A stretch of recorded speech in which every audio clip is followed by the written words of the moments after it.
Muchas gracias.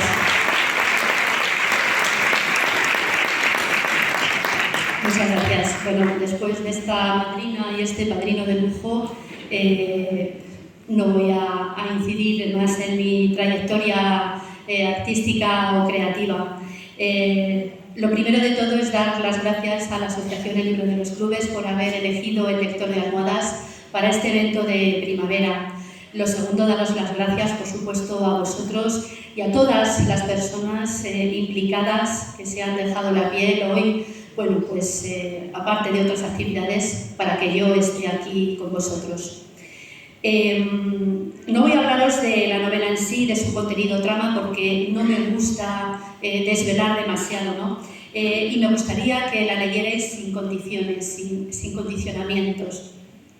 Voy a contaros cómo surgió y por qué. Hay tres puntales en los que se apoya la novela, el argumento. Yo siempre he pensado que el objeto más misterioso de una casa es la almohada, no un escritorio de cajones cerrados, ni baúles con llave, no, la almohada. ¿Por qué? Porque en ninguno de esos lugares recónditos descargamos la conciencia tanto como en nuestra propia almohada, ¿no? No solamente cuando tenemos un problema, llega la noche, nos acostamos y abrazamos esa almohada y le contamos esas penas, también le contamos las alegrías, pero lo más importante, le contamos a veces secretos.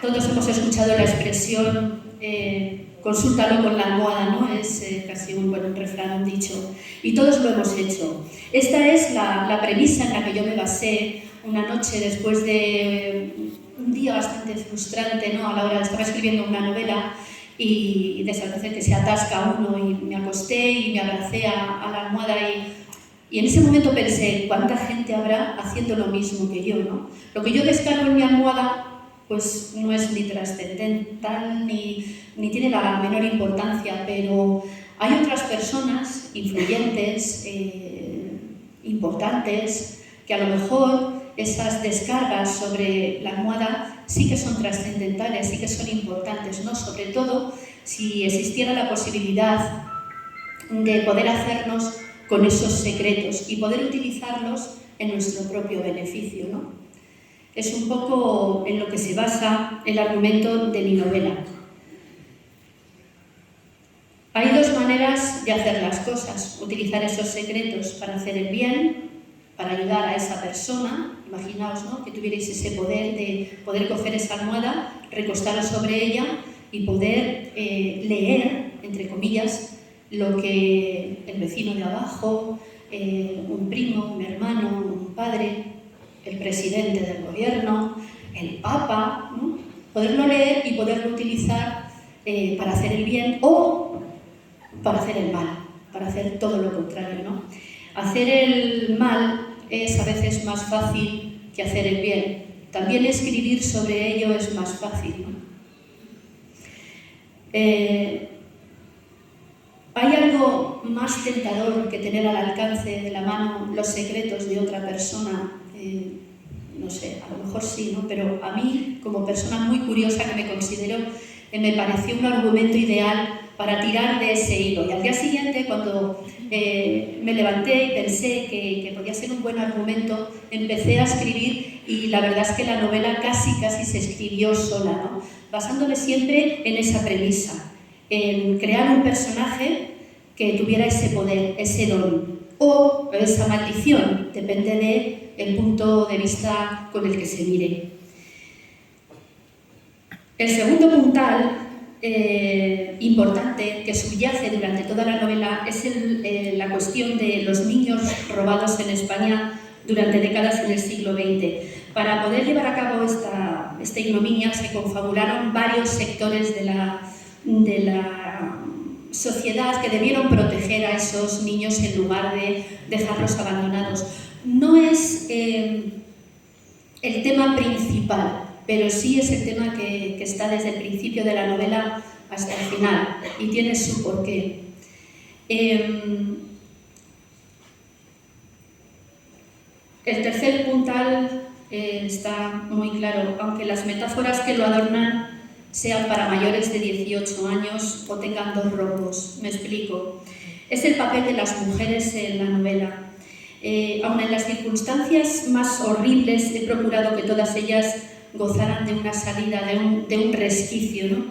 Pero no sé si salen airosas de las tropelías a las que se ven sometidas.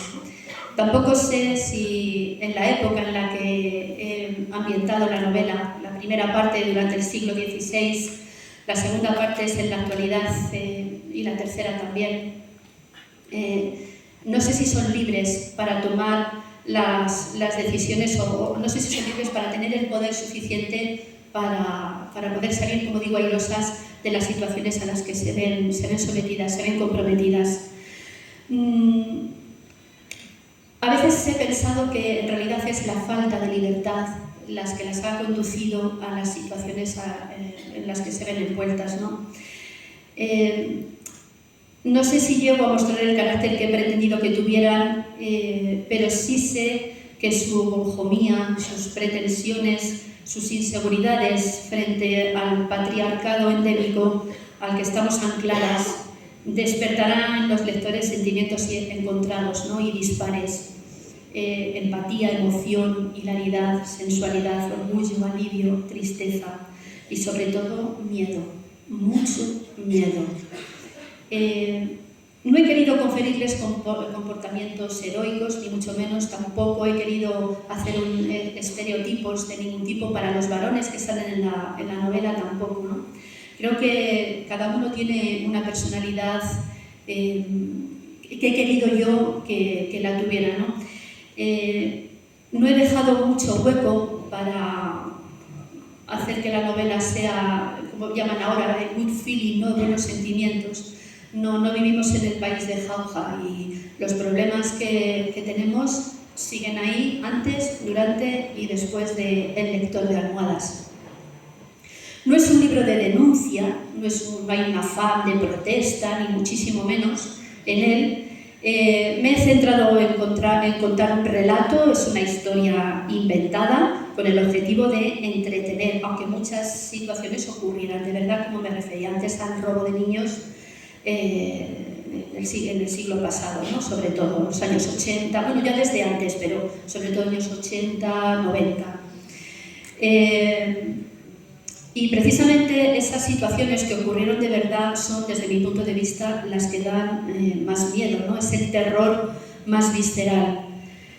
Yo he novelado esto para procurar al lector un cauce en el que se sienta acogido y viaje por ese cauce disfrutando de los escenarios creados, de los personajes, del lenguaje empleado según cada trama, de las distintas épocas recreados y de las dudas que surgen tras la lectura.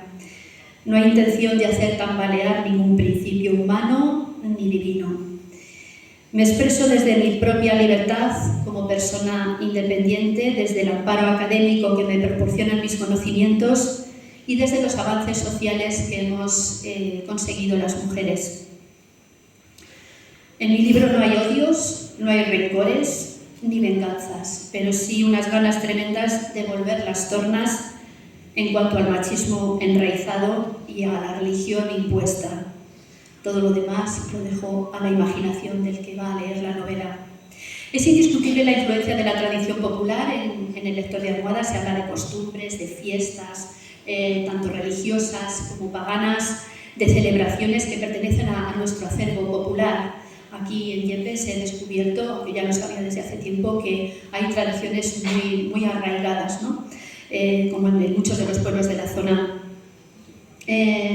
No podía ser de otra manera y como consecuencia de mi profesión como músico, quise que lo primero que escribiera uno de los personajes que aprende a escribir durante la novela fuera pues una canción con tintes tradicionales. Este tipo de detalles afianza mi carrera musical y al incorporarlo a la novela aporta credibilidad y realismo. Pareciera que dicha canción es antigua y no, la he creado para esta novela. Es una estrofa que aparece a lo largo de la novela, ya desde el principio. De hecho, en la portada del libro está sobreimpresa en la almohada que hay en la fotografía de la portada del libro, y es una estrofita pequeña, como digo, que tiene tintes tradicionales. Yo, con el permiso de los músicos que van a actuar después, me gustaría cantárosla, es muy cortita. Lava la moza al sol sus cabellos, a la luna y al lucero los picó después, tras las celosías con aguas y aceites, perfumó 2 cintas cortadas al bies. Cada trenza un lazo, cada lazo un nudo, guárdate, niña del mancebo rudo. Eso dice la...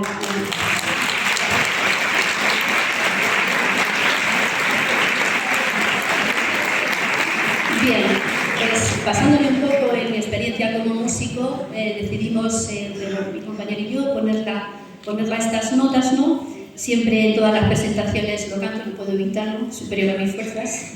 Y bueno, no me quiero extender mucho más, porque sé que tenéis después que otro evento. Sí me gustaría recalcar que la novela está ya en la segunda edición. Para una escritora novel y un poco desconocida como yo, es todo un éxito. He tenido mucha suerte con las 2 novelas que mandé a sendas editoriales, donde no había lobos. Se hizo cargo una editorial de Madrid y lo envié y me contestaron enseguida que lo querían publicar. Eso es un milagro. Pero es que años después, con este lector de almohadas, me sucedió lo mismo con una editorial asturiana que yo conocía, a través de la música los conocí, y le mandé el lector de almohadas y también me contestaron enseguida. O sea, que a veces no solamente los milagros ocurren una vez, ocurren 2. Y ha sido elegida además por las bibliotecas públicas de Madrid para sus clubes de lectura el año pasado. Durante todo el 2025 y algo de 2024 estuve viajando a Madrid para reunirme con los clubes de lectura en cada biblioteca y donde nos llamaban, y fue muy satisfactorio y muy gratificante, porque una cosa es lo que yo escribo y lo que yo quiero contar, y otra cosa es lo que le llega al lector. Entonces, para mí es muy importante este encuentro. No sé otra manera de agradeceros, nada más que con palabras, y deciros lo contenta que estoy de estar aquí. No sé si alguno ha leído la novela o si tenéis alguna duda, alguna pregunta que hacerme, alguien del público, alguna curiosidad. El silencio a veces es más atronador que... Eso es que quieren leerla. Una pregunta. Pues voy a hacer un poco de Isabel Genio y voy a bajar.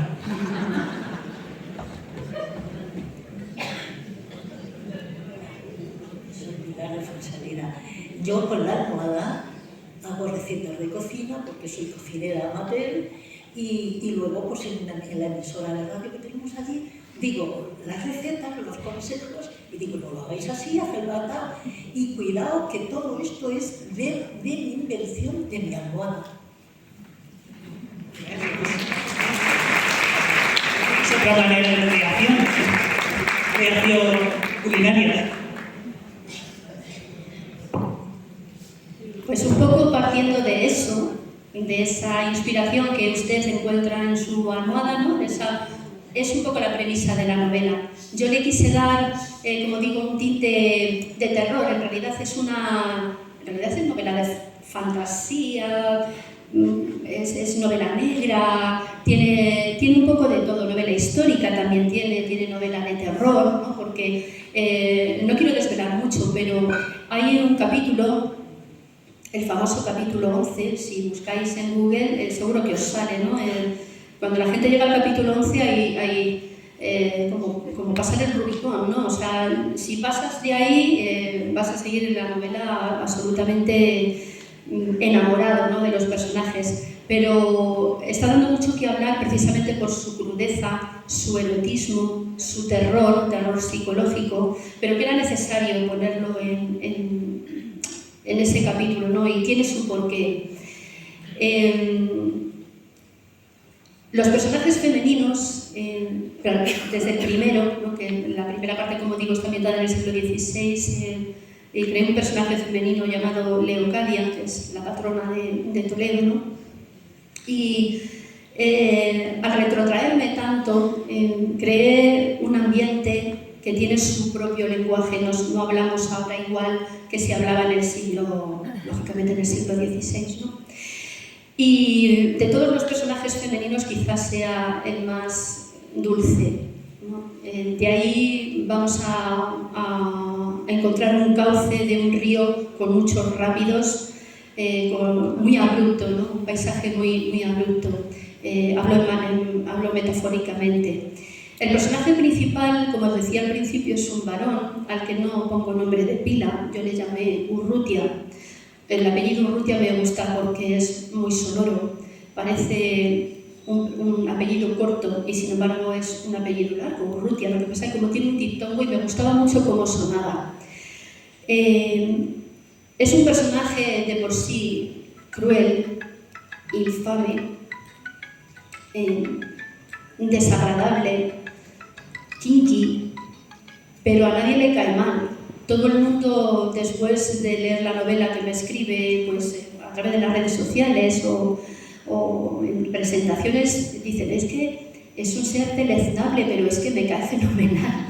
Y yo no sé por qué, porque en realidad mi intención no era esa, no era simplemente de crear un personaje con muchos grises, que no fuera solo malo, que tuviera un punto de ternura, pero no supe nunca dónde estaba ese término medio. Sin embargo, el lector lo ha encontrado perfectamente, ese punto gris que hace de él un pícaro adorable. De hecho, en alguna crítica que he podido leer, lo comparan, sin parecerse en la temática, con el típico Lazarillo de Tormes, ¿no?, que tenían esa picaresca, pero un punto de dulzura muy interesante y que llega al público, llega al lector. Esa es otra de las cosas buenas que ha tenido este libro. El anterior también, donde no había lobos, no tuvo una sola crítica ni mala, ni siquiera se acercaba a mala. Con este lector de almohadas, me ha dicho mi editor, me escribió ayer, es el libro más vendido en las ferias, incluso del norte, de este tipo de lectura me refiero. Y como os decía, para una escritora sin mucho recorrido y desconocida, pues es bastante importante.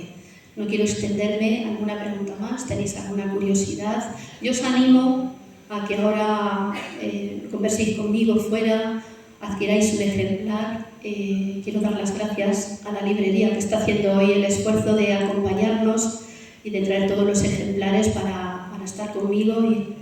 Librería Toledo. Y no sé, ¿alguna pregunta? ¿Queréis? La portada del libro es una creación de mi compañero de vida del grupo de Todo, se me encargaron a él, es diseñador gráfico. Es mi almohada y mi cama, nuestra cama. Hicimos la fotografía y con un skyline de Toledo, porque el libro está ambientado en Madrid, en Toledo, también en Granada y en Santander. Todo tiene su porqué, pero no voy a decir por qué. No voy a decir cuál es. ¿Preguntas? Bueno, hay gente que me pregunta más específicamente qué hay de mí en ese personaje deleznable o en ese personaje que yo he creado. Lógicamente, cuando creas algo de la nada, te basas en experiencias personales, ¿cómo decirlo? No sé si experiencias que yo he pasado y que yo he vivido, pero sí de cosas de la vida, ¿no?, que se han cruzado en mi camino. Pero a mí me gusta más empezar de cero. Yo cuando escribo no tengo un esquema, ni me boceto, nada. No, yo empiezo de cero a escribir. Por ejemplo, en el lector de almohadas se me ocurrió la idea aquella noche que estaba frustrada y tal, y pensé que sería bueno tirar de ese hilo porque había un argumento, había mucha sustancia, ¿no?, en esa idea. Pero yo me pongo a escribir y me van saliendo los capítulos solos. Cualquiera que crea algo de la nada, incluso en mis dibujos, yo también me dedico a la ilustración, siempre tenemos nuestras fuentes, siempre en nuestras referencias. Algo de mí hay en cada cosa que creo y seguramente alguna experiencia personal habrá en el libro, ¿no? Seguramente, pero no es una cosa intencionada. Por ejemplo, en una novela que estoy escribiendo ahora sí hay ciertas cosas que estoy rescatando de mi pasado que quiero novelar. Lógicamente no las voy a poner tal cual, siempre se novela, se exagera, se novela para que sea más interesante, ¿no? ¿Quiénes son tus referentes para escribir?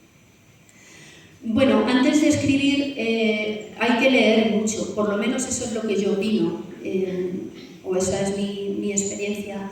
Yo tengo escritores no sé si de cabecera, porque no tengo un escritor favorito o escritora favorito. A mí me gusta mucho Miguel Delibes, pero no me gusta todo lo que escribe Miguel Delibes. Me gusta mucho Isabel Allende, pero tampoco me gusta todo lo que escribe, ¿no? Como digo, Miguel Delibes, me gusta Isabel Allende. Hay un libro de Elizabeth Kostova que me encanta, que se titula La historiadora.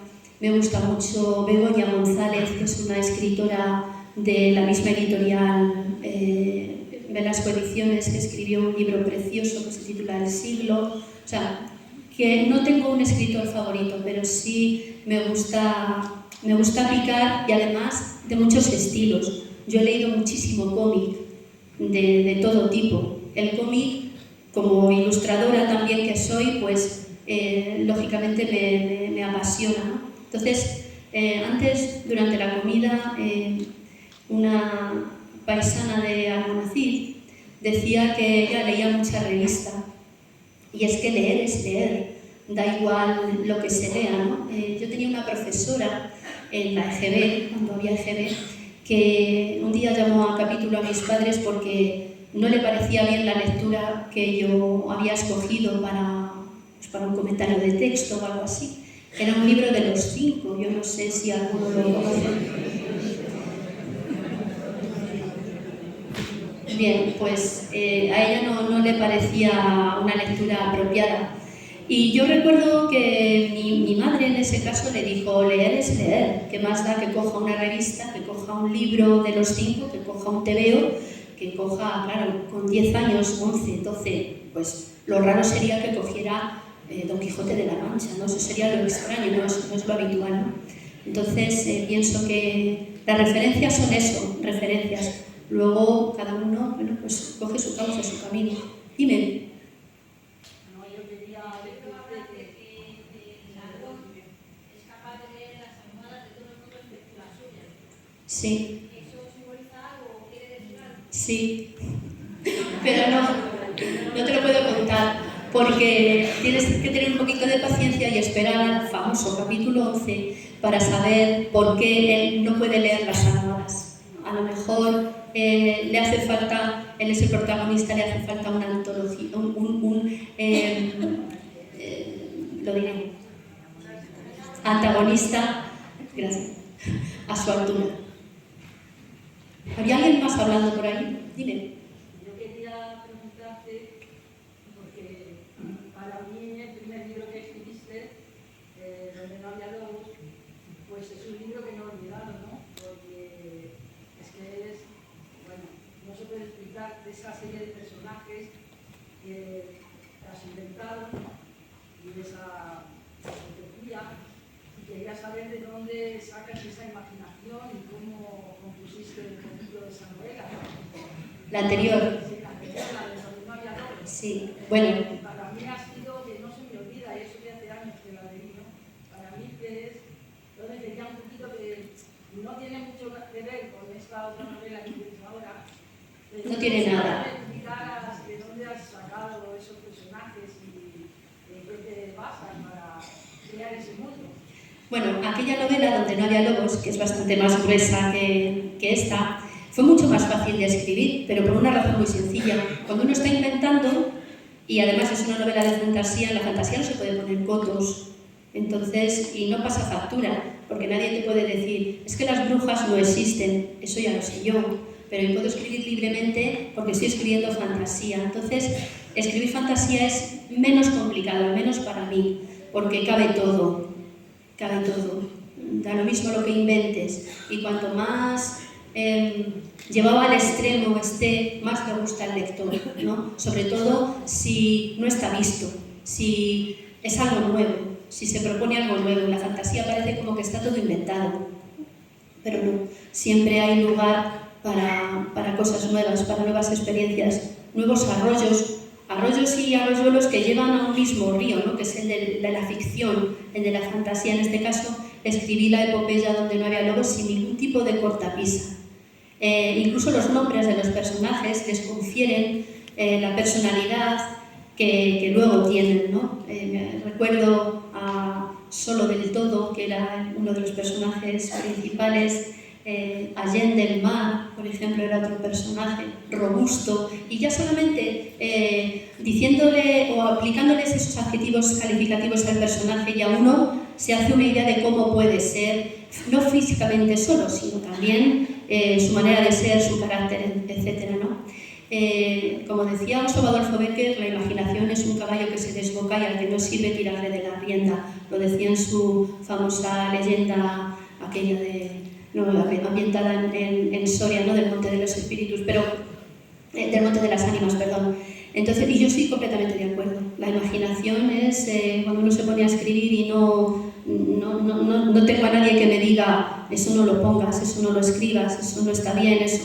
Entonces, por eso escribir sobre fantasía es mucho más fácil que escribir, por ejemplo, un libro como El lector de almohadas, que hay que documentarse porque está ambientado en el siglo XVI. No puedes escribir tonterías, no puedes inventarte algo que no existía. Es decir, si se escribía con pluma, hay que documentarse qué tipo de pluma, aunque luego no salga en la novela, no sé si me explico, ¿no? Para no meter la pata, para que esa invención y esa fantasía que luego le doy no me estalle en la cara y alguien pueda venir a decirme, oye, esto no existía en el siglo XVI, ¿no? Y luego ambientado también como está en el Madrid actual o en el Santander de los años 80, en Granada también, en la actualidad, pues se tiene uno que documentar. Por ejemplo, sale una procesión de Semana Santa en Granada en 2000, me parece que en 2014, me parece que lo puse, el año era 2014, yo me documenté incluso del clima que había hecho ese año para esa Semana Santa en esa ciudad en concreto, para poder escribir con rigor. Si yo escribo con rigor, aunque haya fantasía de por medio, lo que les llega a ustedes es muy asimilable, muy fácil de asimilar y muy fácil de leer, porque se escribe con seguridad. Y entonces el lector así lo asimila, así lo asume, ¿no? Asume esa seguridad y lo lee con mucha tranquilidad. La tranquilidad que da el que tienes entre las manos una novela, como digo, rigurosa y una novela de calidad, ¿no? Bueno, pues totalmente recomendable para quien no la haya leído, donde no había lobos. Gracias. Se la recomiendo. A ver, dime.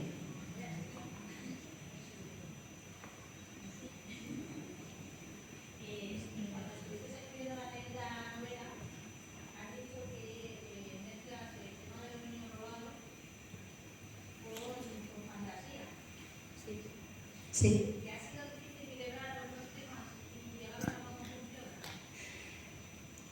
Bueno, no por lo que comentaba antes. Sobre el tema de los niños robados hay mucha documentación. Solamente hay que echar un vistazo a la prensa del momento, la prensa posterior, para documentarse, como digo, con rigurosidad. Y mezclarlo con la fantasía. no ha sido difícil porque, como digo, yo en la fantasía no me pongo cotos y entonces digamos que están las dos tramas en planos diferentes, ¿vale? Es un poco difícil de explicar, pero os aseguro que nada más comenzar los primeros, incluso el prólogo, leyendo el prólogo, ya os podéis hacer una idea de lo que estoy hablando. El prólogo es muy sencillo, es una monja, ¿vale?, que tiene a su cargo a un niño que está enfermo, pero no está enfermo, no tiene una enfermedad, digamos, física, es una enfermedad del alma. Lo que pasa es que las enfermedades del alma suelen tener un efecto horrible, ¿no?, en la salud de las personas. Y es la primera vez que sale esta canción que os he cantado, ¿no? Se lo canta esta religiosa a ese niño. El problema es cuando, y eso está perfectamente documentado, eso está perfectamente, ¿no? Es una monja corriente, una religiosa que trabaja en un orfanato, que está a cargo de unos curas, de unos frailes, unos monjes, y el problema está llegar a saber quién es esa monja, ¿vale? Y cuál es su papel a lo largo de la novela, cómo va evolucionando, ¿no?, ese papel. Entonces, eso es real, digamos, ¿no?, y está ambientado como en los años 80, 90, pero luego lo que es fantasía nadie puede leer una almohada. Es más, algunas personas, sobre todo con el anterior libro, con Donde no había luz, se me acercaban y me decían, oye, pero ¿dónde? Las presentaciones, yo he leído hoy como si yo hubiera estudiado la carrera de hechicería y brujería. Y había gente que después llegaba y me preguntaba, oye, ¿pero dónde se estudia eso? Pero vamos a ver, eso no se estudia en ningún lado, eso es fantasía, ¿no? Pero contado de tal manera y escrito de tal manera que hace dudar a la gente. Una de las críticas que me hicieron en el Festival Cartagena Negra en el 2024 fue una crítica maravillosa, que hicieron una reseña sobre que parece tan real lo que se cuenta en el libro que alguna gente ha dudado incluso, ¿no? Y hay gente que me ha preguntado, oye, ¿qué hay de verdad en esto? Que no hay de verdad nada, es todo ficción, todo fantasía. Yo no conozco a nadie que pueda leer lo que otros descargan en las almohadas y lo utilice para hacer cualquier tipo de tropelía. Sin escrúpulos. Lo que peor os podáis imaginar está recogido en este libro, pero también lo mejor, ¿vale? Pero es todo ficción, excepto lo de los niños robados, que, como digo, no es la trama principal, pero sí subyace durante toda la novela por un motivo muy concreto, ¿no?, que no voy a desvelar, prefiero que lo leáis. Espero que si llegáis a ese capítulo 11 lo paséis y no tengáis demasiado miedo, demasiado reparo y lo disfrutéis, ¿no?, porque para eso está escrito, para que lo disfrutéis. Dime. ¿Hubo un momento en el que te plantearas ser escritora o más o menos escribías desde siempre? Sí, siempre he escrito, pero no de manera profesional. Esto me lo he encontrado de sopetón, de sorpresa, una sorpresa muy agradable porque es muy difícil y siempre tenía mis cuentos, mis relatos, mis escritos. Ese tiempo atrás era mucho más prolífica en redes sociales, subiendo relatos, ahora no tengo tanto tiempo porque estamos en plena promoción de nuestro tercer trabajo discográfico, como he dicho antes, Antología Imaginaria, y no tengo tanto tiempo. Pero siempre me ha gustado escribir y es una manera también de evadirse. Yo cuando escribo me evado. De hecho, este libro, hay algunos pasajes del capítulo 11 que los he escrito un poco aparte, ¿vale? De hecho, todo el capítulo está escrito un poco aparte del resto del libro, por su crudeza, por su dureza, Quería mostrar cómo tratamos la sociedad a las prostitutas en general y a una en particular, ¿no?, que es la protagonista de ese capítulo. Y lo he hecho de la manera más cruda y de la manera más, si me permitís, soez que he podido, ¿no?, tratando de recoger ese desprecio hacia estas mujeres, ¿no? El libro tiene un lenguaje muy particular, sobre todo en las partes que están ambientadas en la actualidad, Sí, hay palabrotas, sí, hay expresiones malsonantes, exabruptos, lo que queráis. Yo, hay una anécdota que me gusta mucho contar porque mi editor es una persona muy seria y muy cabal, y hay un pasaje de ese capítulo, ¿no?, que es muy duro sexualmente hablando, es sexo explícito, y me escribió y me dijo: este pasaje nosotros lo hemos considerado alta literatura, porque sí, es muy crudo y es muy explícito, pero está relatado con mucha maestría. Pero por favor, Pepa, no lo acabes con la palabra picha. me perdonáis la expresión, pero es que me hizo tanta gracia, ¿no? Es una persona con la que no tengo ninguna la confianza laboral, nada más. Y le dije: vale, bueno, pues procuraré buscar otra palabra para otro sinónimo, ¿no? Y entonces, sí, pero está escrito muy directamente, ¿no? Y porque quise hacerlo así, no por otra cosa. Nadie hasta ahora se ha escandalizado ni ha puesto el grito en el cielo, y hemos ido a 30 o 40, no sé, los clubes de lectura a los que hemos asistido, ya os digo, en la provincia de Madrid, y otras presentaciones en Asturias, en un montón de sitios, y nadie hasta la fecha se ha escandalizado en ese sentido. O sea que podéis leerlo con toda tranquilidad. Eso sí, si tenéis más de 18 años, creo que la media la sobrepasamos.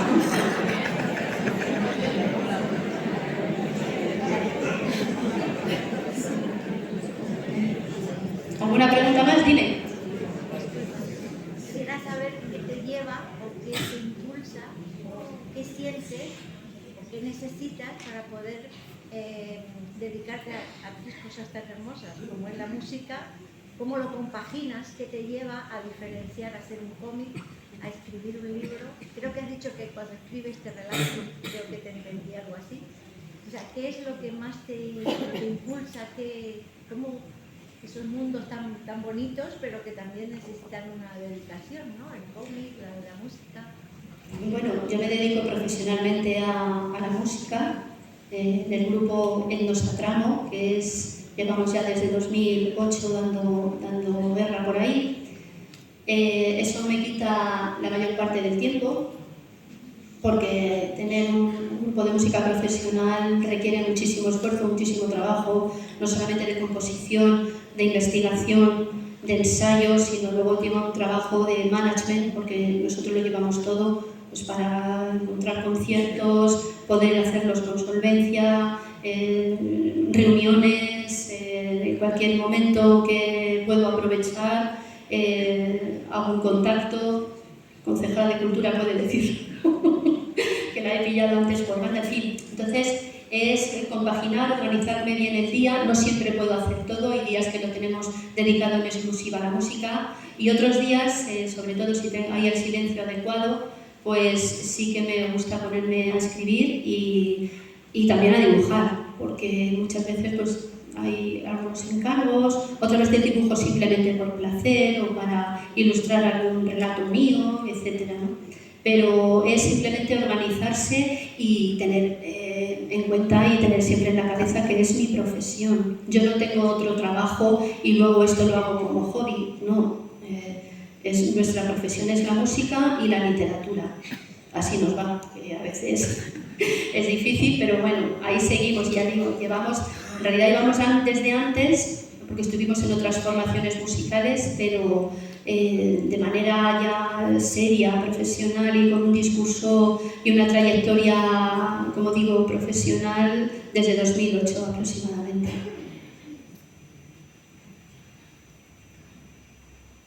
Yo no os quiero entretener mucho más porque creo que hay ahora una degustación. Dime. Si podrías, por favor, volver a regalarnos tu voz y repetirnos cantada la estrofa del libro, por favor. Sí, claro que sí. Gracias.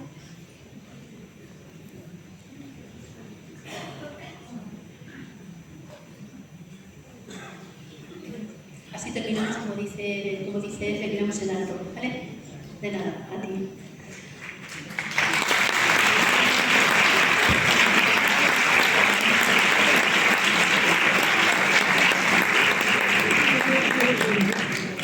La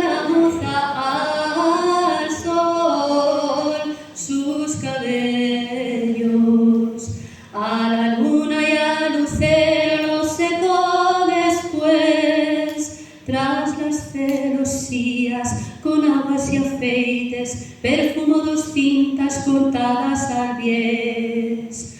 Cada trenza un lazo, cada lazo un nudo, guárdate, niña del mancebo rudo. Muchísimas gracias.